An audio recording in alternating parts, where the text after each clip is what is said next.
Eid al-Adha, a festival of sacrifice and sharing, is one of the most joyous days in the Muslim calendar. It's a time when families gather, share generous meals, and children wear new clothes, celebrating with laughter and gifts. But in Gaza, this Eid al-Adha tells a different story, a stark reminder of how deeply war can scar the most sacred traditions. Pause. Last summer, the streets of Gaza were alive with the spirit of Eid. Markets bustled with families buying spices and treats, children picked out their favorite outfits, and the air was thick with the aroma of festive meals being prepared. But this year, the scene has drastically changed.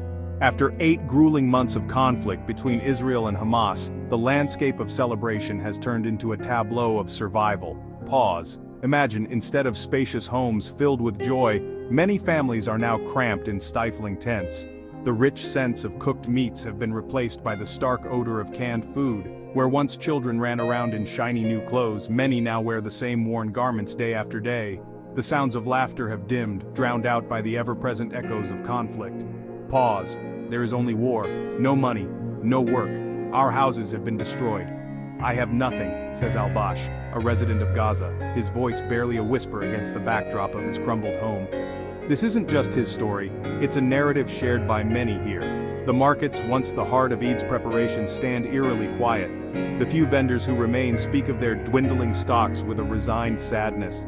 Livestock, an essential part of the Eid al-Adha tradition, is scarce, and what little is available is often beyond the means of those who need it most. Pause.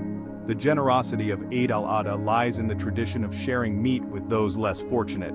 It's a practice that fosters community and caring, providing not just food, but a sense of belonging and togetherness.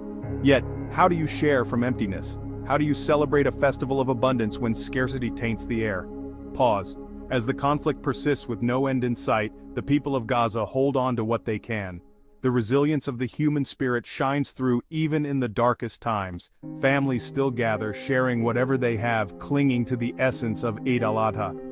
It's a different kind of celebration, one not of abundance but of survival and resilience. Pause. This Eid al-Adha, as we reflect on the meanings of sacrifice and sharing, let's also think of Gaza.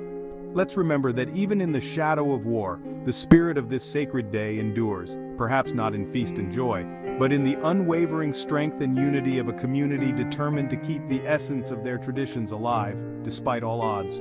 Pause. Thank you for joining me today. Remember, understanding and empathy are bridges that can span the widest divides. Take care and see you in the next video.